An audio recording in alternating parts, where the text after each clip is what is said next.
Hey guys, it's Amanda with Getting Their Green, and it is September 23rd, so it's the second day of fall, and the weather is getting cooler here in southern Ontario. I think it's going to be kind of an early fall, early winter as far as temperatures go. Our usual first frost date is towards the end of October, but I have a feeling it's going to come earlier this year because it's getting pretty cold in the evenings. Even during the day it's kind of chilly, but beautiful. I love this time of year.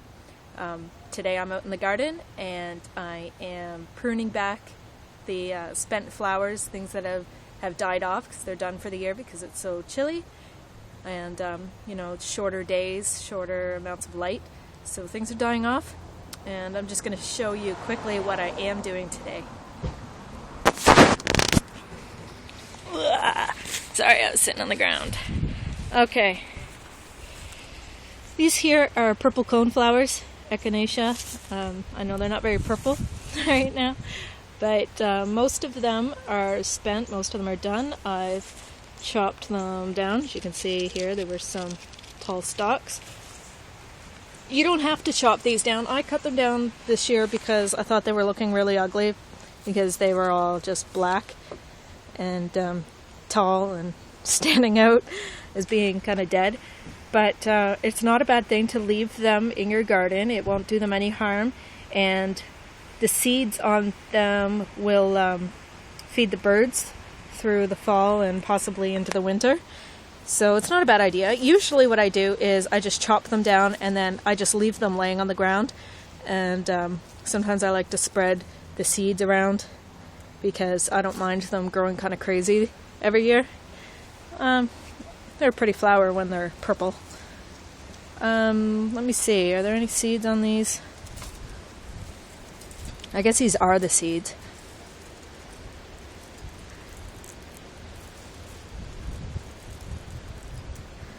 Well, I'm going to collect the seeds and put them in a bag, paper bag or whatever, and have them. I could give them away. I could, I don't know, sprinkle them around my yard so that they'll grow next year.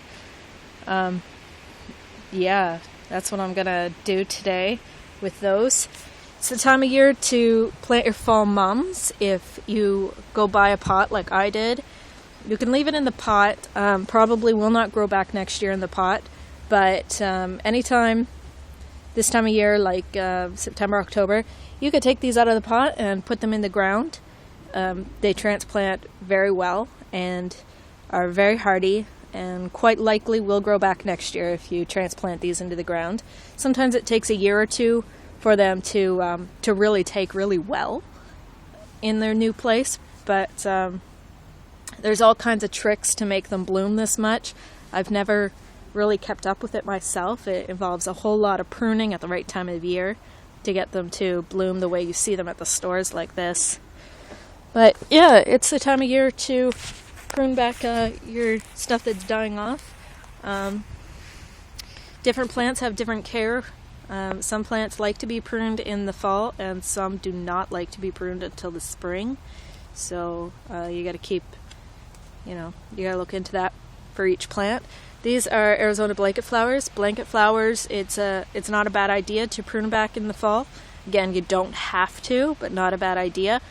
Prune back the ones that are spent, like this flower here, obviously, and leave the ones that are still in bloom, because sometimes you can get blanket flowers to bloom right into when the snow falls. Actually, I've had a lot of success with that. Not a lot of seeds left on these ones here. Either birds ate them or they've been scattered. I usually save some of the seeds, but this year I really don't have enough to do that. I don't have enough to save and share because they just didn't grow as much this year as usual. So I'm just going to scatter the seeds and leave them in my garden in hopes that they really take next year better than they did this year. That's all I do. Pinch them.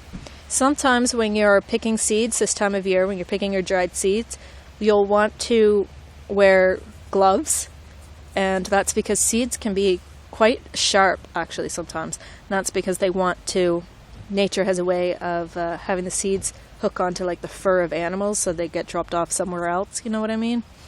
So that's why they're kind of a little sticky and sharp. So gloves are a good idea.